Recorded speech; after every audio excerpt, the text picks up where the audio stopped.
Luka Doncic and the Dallas Mavericks are in a difficult position. You see, they started off the beginning of the season 9-4. They were on a roll. Luka the Don, he was doing his thing. Kristaps Porzingis showed us that he should have always remained with the Dallas Mavericks. And as far as Jason Kidd, we already knew what he was capable of. We know that he could get this team together, and that's just what he did. But how did the Mavs get here?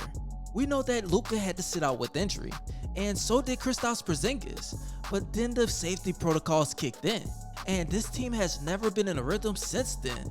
They've been inconsistent, and right now, they're 15-16, which is 7th in the Western Conference. Of course, we know that Luka is always Luka. On the season, he's averaging 25.6 points, 8.5 assists, and 8 rebounds per game. He's also shooting at 44.7% from the field and 32.6% from downtown. He's shooting at 69.8% from the free throw line, but still, he has to get used to these NBA rule changes.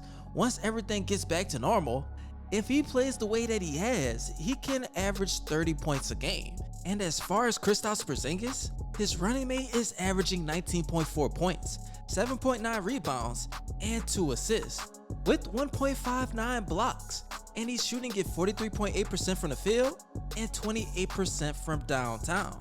Now, whenever it comes down to him, he is getting better. He's getting in a rhythm, and once he hits his full stride, he will be unstoppable. But the Dallas Mavericks need to make a move. They need to get some consistent players that can help them on both sides of the court. And right now, Tim Hardaway Jr. isn't doing that. He's shooting it poorly from the field. Trey Burke, he didn't get any minutes that he deserved until recently in the NBA season, just off the fact of the safety protocols and other things going on with the roster. Now, of course, they tried to get Miles Turner. They want to go after Domantas Sabonis, but maybe they need to go in a different direction. They need to go after players on the Detroit Pistons. So I came up with a trade scenario, and I'll be putting it up right now. And as you can see, the Detroit Pistons will get Tim Hardaway Jr., Mad Max, Moses Brown, and Josh Green. And the Dallas Mavericks, they will receive Kelly Olynyk and Jerami Grant. Of course, the Dallas Mavericks would have to give up at least 1 or 2 draft picks, and I will say that that is really fair, because at the end of the day, Jerami Grant, he is a guy that can play on both sides of the court. Of course, he's out with injury right now, but he's averaging 20.1 points, 2.6 assists, and 4.8 rebounds per game, while shooting 41% from the field and 33% from downtown.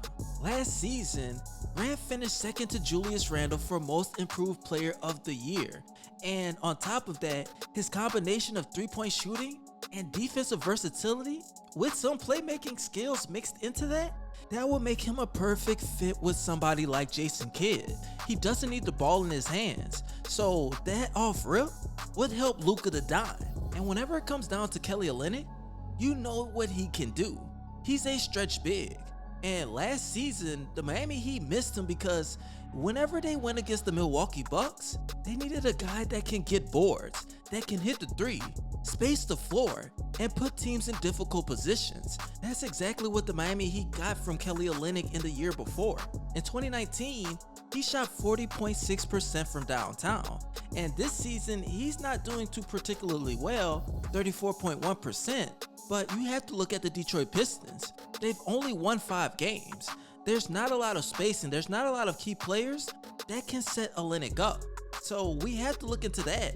With him with Luka, Kristaps Porzingis, you know that they will be able to get the job done. This will also be a good move for the Dallas Mavericks because they will still have players like Sterling Brown, Jalen Brunson, Dorian Finney-Smith, and that's 2 guys that they want to sign to long-term deals. Now, whenever you look at it from the Detroit Pistons side of things, you have to look at how it would benefit them.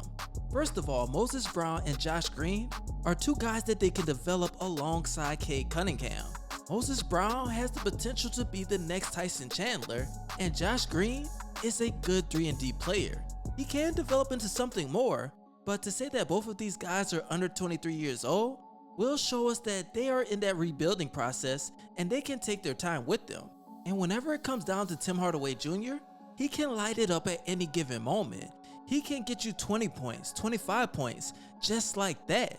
Right now, he's shooting it a little bit poorly from the field, but still, once he gets in a rhythm, he's almost unstoppable. On top of that, Maxi Kleber, he can score, he can rebound, and if you look at the financial situation that the Detroit Pistons are in, then Blake Griffin is off the books after this year. So starting next offseason, they will only have $86 million accounted for. Tim Hardaway Jr. is a tradable asset, so is Maxi Kleber. So if they want to get rid of these guys and get some younger pieces, or even get some draft picks, that's something that can help them in the long term when they want to sign a free agent. But you guys tell me what you think. Do you think that this is a good trade? And honestly, I do have 2 more questions, but first, make sure you follow me on both of my Instagram pages. Once I reach 1,100 followers, I'll be giving away an NBA jersey of your choice. And once I reach 11,000 subscribers on this channel, I'll be giving away another NBA jersey. All you have to do is comment jersey in my DMs. Follow my ScottyIce Texas page, and once I reach 100 subscribers, I'll be posting strictly Dallas Mavericks content. And trust me, you do not want to miss that. Now the questions that I have for today is, 1. Besides Luka Doncic and Kristaps Porzingis, who is that third piece that will get them farther in the NBA playoffs? Will it be Jalen Brunson? Will it be Tim Hardaway Jr. if they decide to keep him? Or will it be somebody like Dwight Powell and Maxi Kleber? Honestly, I believe if Tim Hardaway Jr. stays, he will have to be that missing piece. He's a guy that can score, and once he's hot, you can tell that everybody else is motivated to do better, and that's really what I like about his game in the last few seasons. Now, the next question I have for today is, do you think that the Dallas Mavericks could at least get back in the area of the top 4 seed in the Western Conference? There's a lot of teams out there that's doing well, and it's pretty a crazy season. They have players out here and there. Right now, the Dallas Mavericks are without 5 or 6 players, so I think it'll be pretty hard for them to get back up there. But still, I know that they can make the playoffs. I know that they should avoid being in the play-in tournament, but still, at the end of the day, they will get the job done. We know that once this team is healthy, and if they can remain that way, then they're a dangerous team, and nobody can say otherwise. Now, I appreciate all you guys loving your support, and as always, this your boy ScottyIce, aka Baby Bron, and you already know, I'm out.